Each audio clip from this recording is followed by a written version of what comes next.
So you want to mount a new light bar on your Jeep JL or JT without drilling into the metal bumper? Let me show you how I did it.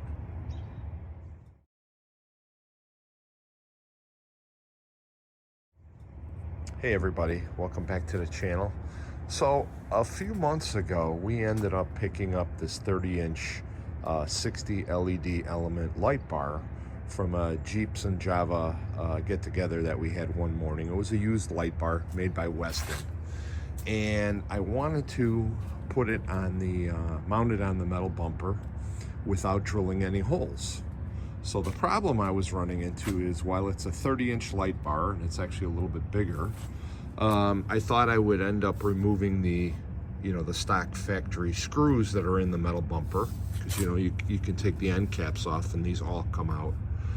And the problem was that the distance between these two screws was 35 inches, and it was definitely longer than what the standard mounting bracket that came with the light would have been.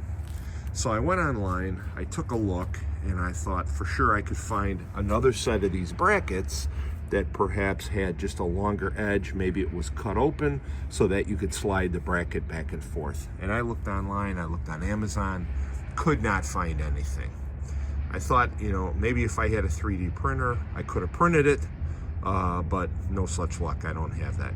So what I ended up doing was I went to my local hardware store. I ended up reusing these.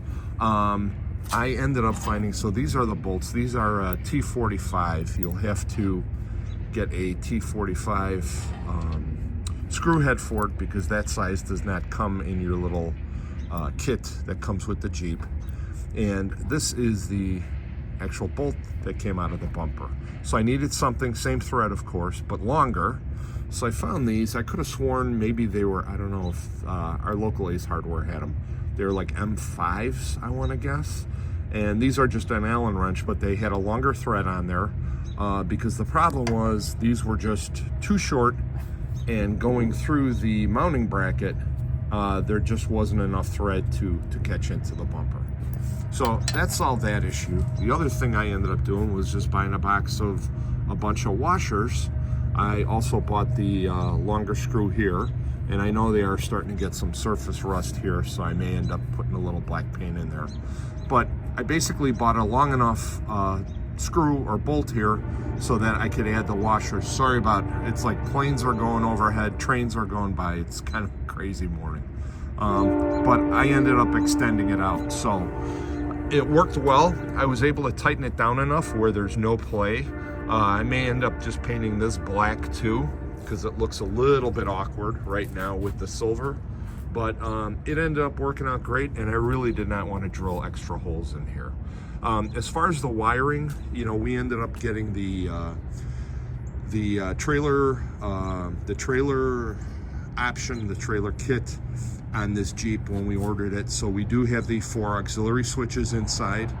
Switches 1 and 2 are rated at 40 amps, and switches 3 and 4 are rated at 15. I did the calculation on this. It's a 60 element LED. Each LED draws 3 watts. It's 180 watts total. So if you do the calcs at 12 volts, this thing is drawing 15 amps, which is right at the brink of the upper edge of switches 3 and 4. So I didn't think we were going to use anything else anyway, so I just ended up putting this light on switch 1 at the full 40 amps. And then wiring them, as hopefully you guys know, if you end up getting the factory auxiliary switches, there is a set of wires for each of the switches by the passenger side foot area behind the panel, and there's also a set of 4 wires here. I will leave the I'll show you the picture of the color coding so you know which switch is for which. But I ended up using switch number 1, like I said, rated at 40 amps.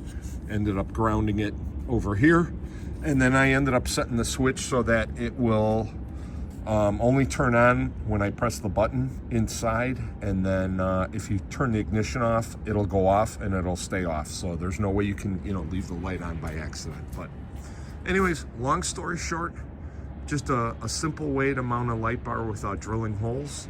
Hope this helps you out.